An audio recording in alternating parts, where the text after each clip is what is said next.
Audiobook do livro Campo de Batalha da Mente, da escritora Joyce Meyer. Parte 2, capítulo 12. Uma mente ansiosa e preocupada. Deixa a ira, abandona o furor e não te impacientes. Salmos 37, 8. A ansiedade e a preocupação são ataques à mente que pretendem nos desviar a atenção de servir ao Senhor. O inimigo também usa esses tormentos para empurrar nossa fé para baixo. Assim, ela não pode aumentar e nos ajudar a viver em vitória. Algumas pessoas têm tal problema com a preocupação que poderia até mesmo ser dito que elas são viciadas em preocupação. Se elas não têm alguma coisa pessoal com que se preocupar, elas se preocuparão com a situação de outra pessoa. Eu tinha esse problema, por isso estou bem qualificada para descrevê-lo. Como estava constantemente me preocupando a respeito de alguma coisa, jamais desfrutei a paz pela qual Jesus morreu para que eu tivesse. É absolutamente impossível preocupar-se e viver em paz ao mesmo tempo. Paz não é alguma coisa que pode ser colocada em uma pessoa. É um fruto do Espírito, Gálatas 5:22, e fruto é o resultado de permanecer na videira, João 15:4. Permanecer refere-se a entrar no descanso de Deus, relatado no capítulo 4 de Hebreus, como também em outros lugares da palavra de Deus. Há diversas palavras na Bíblia que se referem à preocupação, dependendo da tradução que você estiver lendo. A versão King James não usa a palavra preocupação. Além de não te impacientes, no Salmo 37:8, outras frases padrão usadas para nos advertir contra a preocupação são: não andeis ansiosos, Mateus 6:25, não andeis ansiosos de coisa alguma, Filipenses 4:6, e lançando toda a vossa ansiedade, 1 Pedro 5:7. Geralmente eu uso a Amplified Bible, que inclui diversas versões diferentes e outras frases que se referem ao assunto. Para simplificar o ensino no restante deste capítulo, vou me referir a essa situação como preocupação. A preocupação definida. O dicionário Webster define preocupação como se segue: sentir-se apreensivo ou inquieto, fazer alguém sentir-se ansioso, angustiado ou inquieto, uma fonte de inquietação contínua. Também ouvi essa palavra definida como atormentar-se com pensamentos perturbadores. Quando vi a parte sobre atormentar-se com pensamentos perturbadores, decidi imediatamente que sou mais esperta do que isso. Acredito que cada cristão é. Penso que os crentes têm mais sabedoria além de sentar-se por aí e atormentar-se. A preocupação certamente jamais torna qualquer coisa melhor. Então, por que não desistir dela? Outra parte da definição também me esclareceu. Agarrar pela garganta com os dentes e sacudir ou lacerar como um animal faz a um outro, ou fustigar por meio de repetidas mordidas ou dentadas. Refletindo nessa definição, fiz a seguinte correlação. O diabo usa a preocupação para fazer conosco precisamente o que está descrito acima. Quando temos uma luta com a preocupação, mesmo por umas poucas horas, é exatamente assim que nos sentimos. Como se alguém nos tivesse apanhado pela garganta e nos sacudido até ficarmos completamente exaustos e dilacerados. A repetição de pensamentos que vêm e não nos deixam é como as repetidas mordidas e dentadas descritas na definição. A preocupação é definitivamente um ataque de Satanás à mente. Há certas coisas que o crente é instruído a fazer com a sua mente e que o inimigo quer se assegurar de que elas jamais sejam feitas. Consequentemente, o diabo tenta manter a arena mental suficientemente ocupada com os tipos errados de pensamentos de forma tal que a mente nunca se liberte para ser usada para o propósito para o qual Deus a planejou. Discutiremos as coisas certas a fazer com a mente no próximo capítulo, mas agora deixe-me continuar nosso estudo sobre a preocupação até termos a revelação total de quão inútil ela realmente é. Mateus 6:25-34 é uma excelente passagem para ler quando sentimos um ataque de preocupação vindo. Vamos examinar cada um desses versos separadamente para ver o que o Senhor está nos dizendo sobre esse assunto vital. Não é a vida maior do que as coisas? Por isso vos digo, não andeis perpetuamente ansiosos, inquietos e preocupados pela vossa vida, quanto ao que haveis de comer ou beber, nem pelo vosso corpo, quanto ao que haveis de vestir. Não é a vida qualitativamente mais do que o alimento, e o corpo mais, muito acima e mais excelente do que as vestes? Mateus 6, 25. O propósito da vida é ser de tão alta qualidade que a desfrutemos imensamente. Em João 10, 10, Jesus disse: "O ladrão vem somente para roubar, matar e destruir. Eu vim para que tenham e desfrutem da vida e a tenham em abundância completa até que transborde." Satanás tenta nos roubar essa vida de muitas maneiras. Uma delas é por meio da preocupação.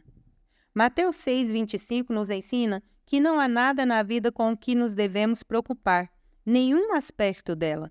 A qualidade de vida que Deus providenciou para nós é suficientemente grande para incluir todas essas coisas, mas, se nos preocuparmos sobre as coisas, então as perdemos, como também a vida que Deus quis que tivéssemos. Não é você mais valioso do que um passarinho? Observai as aves do céu, não semeiam, não colhem, nem ajuntam em celeiros, contudo vosso Pai Celeste as sustenta. Porventura não valeis vós muito mais do que as aves? Poderia fazer bem a todos nós gastarmos algum tempo observando as aves. Foi isso que nosso Senhor nos disse para fazer. Se não todo dia, pelo menos de vez em quando, precisamos tirar um tempo para observar e lembrar a nós mesmos como nossos amigos de penas são bem cuidados. Eles literalmente não sabem de onde virá sua próxima refeição. Apesar disso, jamais vi um pássaro sentado num galho de árvore tendo um esgotamento nervoso por causa de preocupação. O que o mestre quer dizer aqui é, na verdade, muito simples. Porventura não valeis vós muito mais do que as aves?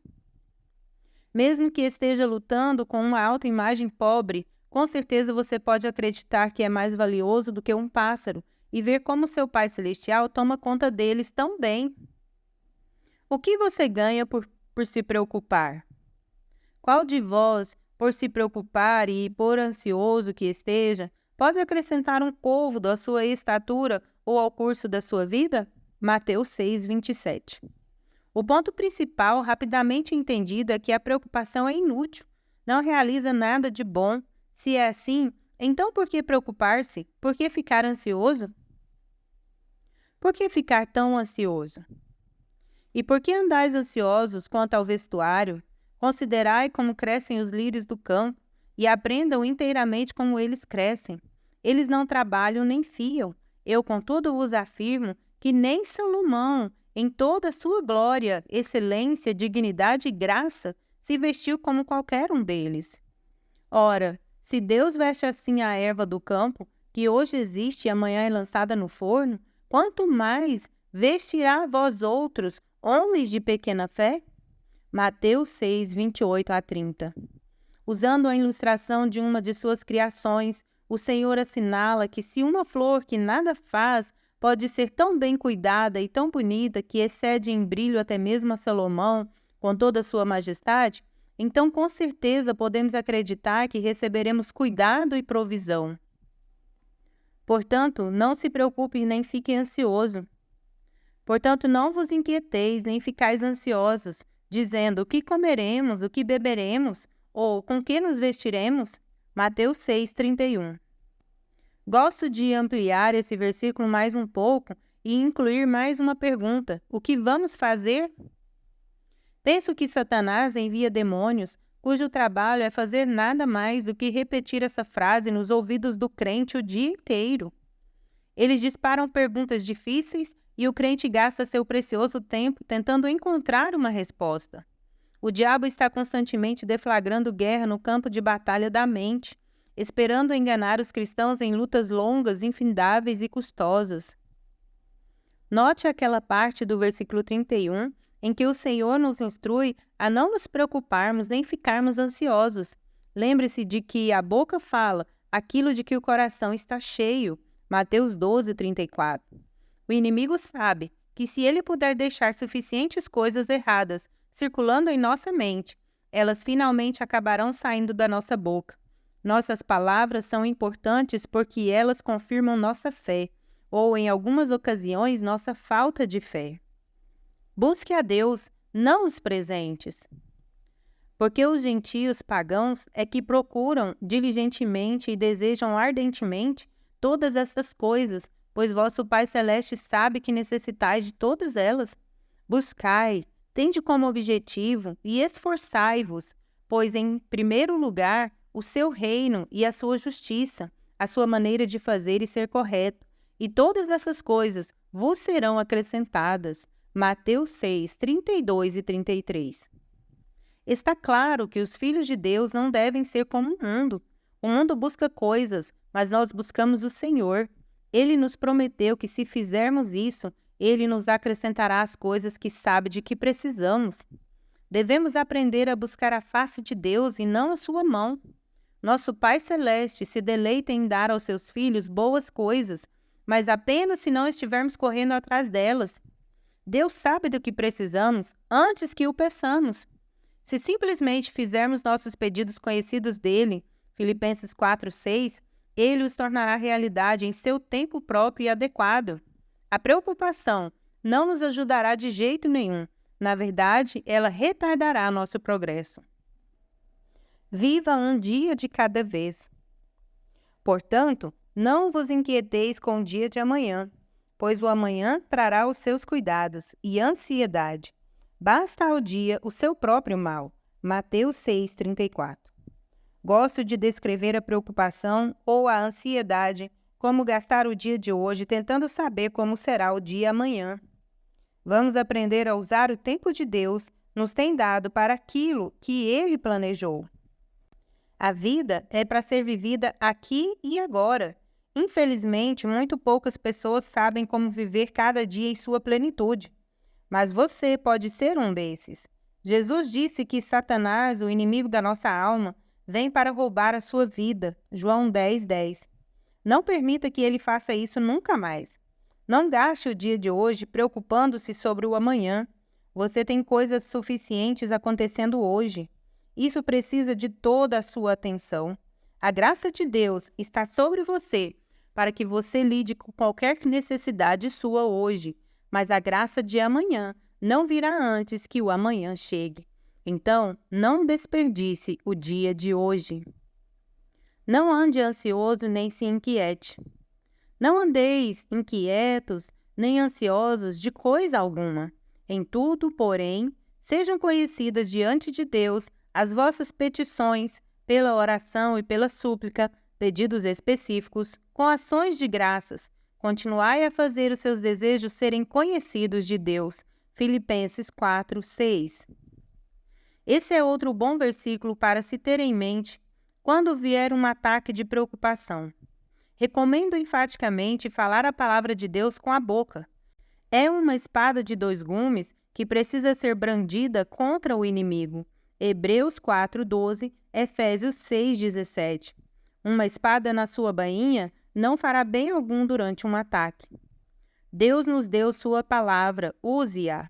Aprenda versículos como esses e quando o inimigo atacar, contra-ataque-o com a mesma arma que Jesus usou, a palavra.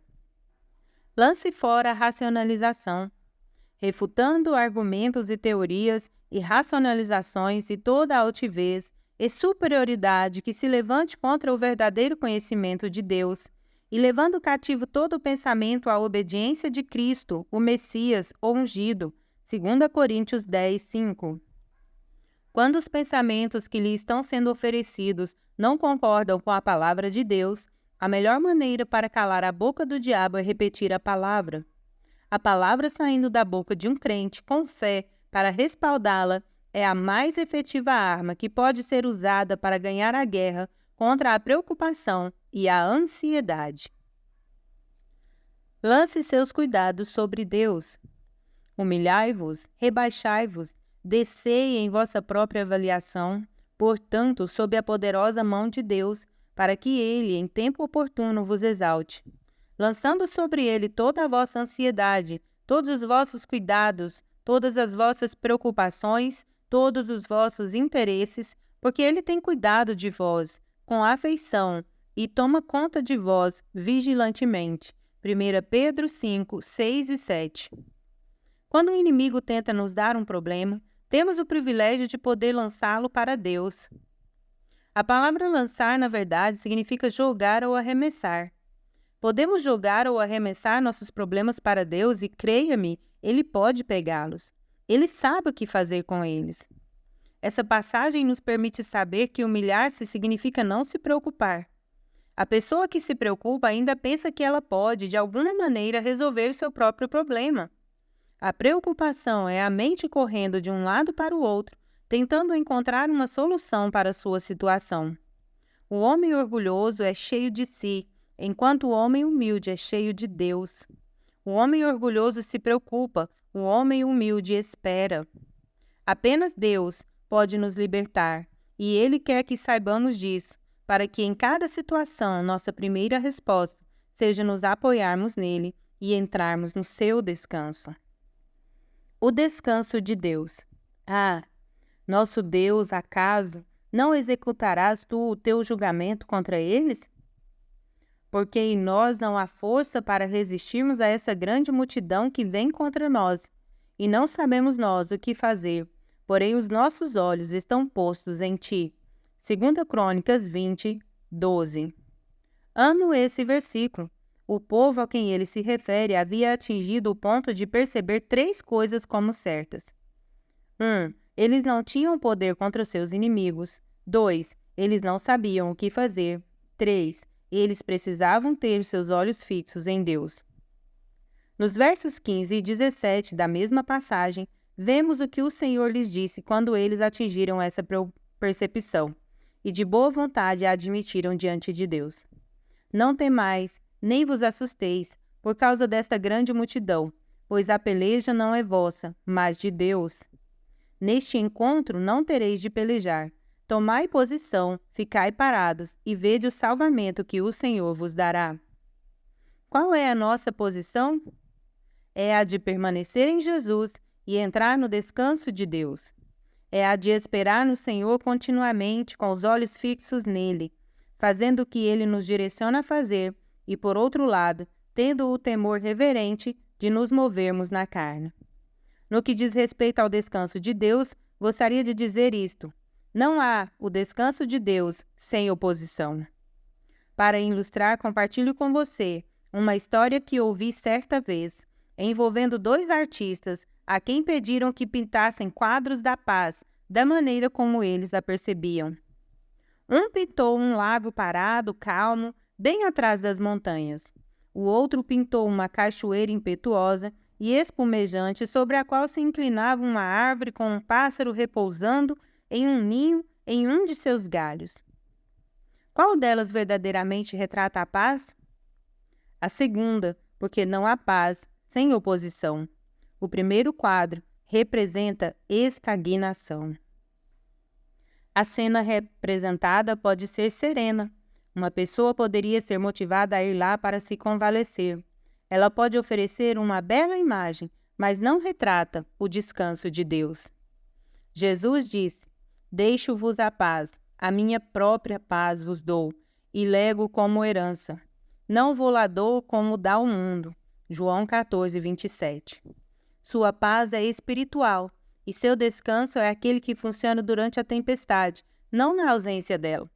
Jesus não veio para remover toda a oposição da nossa vida. Antes, pelo contrário, veio para nos dar um enfoque diferente das tempestades da vida. Devemos tomar sobre nós o seu jugo e aprender dele. Mateus 11, 29. Isso significa que devemos aprender os seus caminhos para enfrentar a vida da mesma maneira que ele enfrentou. Jesus não se preocupava, e nós também não temos de preocupar. Você está esperando não ter nada com o que se preocupar para parar de se preocupar. Então, provavelmente, eu devesse lhe dizer que você terá de esperar um longo tempo, porque esse tempo pode jamais chegar. Não estou sendo negativa, estou sendo honesta. Mateus 6, 34 sugeriu que não nos preocupássemos com o dia de amanhã, porque cada dia terá suas próprias e suficientes preocupações. O próprio Jesus disse isso, e ele certamente não era negativo. Estar em paz, desfrutar o descanso de Deus em meio à tempestade, dá mais glória ao Senhor porque prova que seu método funciona. Preocupação, preocupação, preocupação. Desperdicei anos da minha vida me preocupando com coisas sobre as quais não podia fazer nada. Gostaria de ter aqueles anos de volta e ser capaz de encará-los de maneira diferente. Entretanto, uma vez que você tenha gasto o tempo que Deus lhe deu, é impossível consegui-lo de volta e fazer as coisas de um jeito diferente. Meu marido, por outro lado, jamais se preocupou. Houve um tempo em que ficava zangada com ele porque ele não se preocupava comigo e se juntava a mim para falar sobre todas as possibilidades sombrias se Deus não se fizesse presente e satisfazesse nossas necessidades. Sentava-me na cozinha, por exemplo, e despejava as contas e talões de cheques, ficando mais descontrolada naquele momento porque as contas eram mais do que o dinheiro. Dave ficava no cômodo próximo brincando com as crianças, vendo televisão, enquanto elas pulavam-lhe nas costas e punham-lhes rolos no cabelo. Lembro-me de lhe ter dito, em tom desagradável, por que você não vem aqui e faz alguma coisa em vez de ficar brincando enquanto tento resolver essa bagunça? Quando ele respondia com, o que você quer que eu faça? Jamais podia pensar em outra coisa. Deixava-me irritada o fato de que ele ousasse se divertir enquanto eu estava enfrentando uma situação financeira tão desesperadora. Dave me acalmava lembrando-me de que Deus tinha sempre satisfeito nossas necessidades, que nós estávamos fazendo nossa parte, que era dando dízimo, ofertas, orando e confiando, que o Senhor continuaria a fazer a parte dele. Devo esclarecer que Dave estava confiando enquanto eu estava me preocupando. Ia para a sala com ele e as crianças e um pouquinho mais tarde os pensamentos voltavam a se mover em minha mente. Mas o que vamos fazer? Como vamos pagar essas contas? E se... E então eu veria todos esses desastres na tela de cinema da minha imaginação. Execução de hipoteca, apreensão do carro, embaraço na frente de parentes e amigos se tivéssemos de pedir ajuda financeira e assim por diante. Você já assistiu a esse filme ou teve todos esses tipos de pensamentos se revolvendo em sua mente constantemente? Claro que sim. Do contrário, você provavelmente não estaria lendo este livro. Depois de acolher os pensamentos que o diabo estava me oferecendo por uns instantes, voltava para a cozinha, pegava todas as contas, a calculadora e o talão de cheque e começava toda a confusão outra vez. Quanto mais fazia, mais irritada ficava. Então repetia a mesma cena. Gritava porque Dave e as crianças estavam se divertindo, enquanto eu estava carregando toda a responsabilidade. Na verdade, o que estava experimentando não era responsabilidade, era cuidado, algo que Deus havia me dito especificamente para lançar sobre ele. Olho para trás e vejo que desperdicei todas aquelas noites que Deus me deu nos primeiros anos do meu casamento. O tempo, Ele nos dá, é um precioso presente, mas eu o dei ao diabo. Seu tempo é seu mesmo. Use-o com sabedoria. Você não passará por esse caminho outra vez. Deus satisfez todas as nossas necessidades e Ele o fez de diferentes maneiras. Ele jamais nos desaponta. Uma única vez sequer. Deus é fiel. Não se preocupe, confie em Deus. Seja a vossa vida, seu caráter ou disposição moral sem avareza, sem amor ao dinheiro, incluindo ganância, avidez, luxúria e desejo ardente de posses terrenas. Contentai-vos com as coisas que tendes, circunstâncias e posses, porque Ele, o próprio Deus, tem dito, de maneira alguma te deixarei, nem te falharei, nem te deixarei sem suporte. Nunca, jamais, nunca, nunca, nunca, em qualquer nível, te deixarei sem ajuda, te abandonarei, nem desapontarei, nem relaxarei a minha mão de sobre ti. Com toda certeza, não. Hebreus 13, 5. Essa é uma excelente passagem a ser usada para encorajar a você mesmo quando tiver preocupação sobre se Deus se fará presente ou não e se satisfará suas necessidades. Nessa passagem, o Senhor está nos avisando que não precisamos ter nossa mente no dinheiro, imaginando como tomaremos conta de nós, porque Ele tomará conta dessas coisas por nós. Ele prometeu nunca falhar e nunca nos abandonar. Faça a sua parte, mas não tente fazer a parte de Deus. A carga é muito pesada para carregar, e se você não for cuidadoso, você se quebrará sobre o peso dela. Não se preocupe. Confia, inclina-te sobre, acredita, tem confiança no Senhor e faze o bem. Então, habita na terra e alimenta-te da verdade, e serás verdadeiramente aumentado. Salmos 37:30.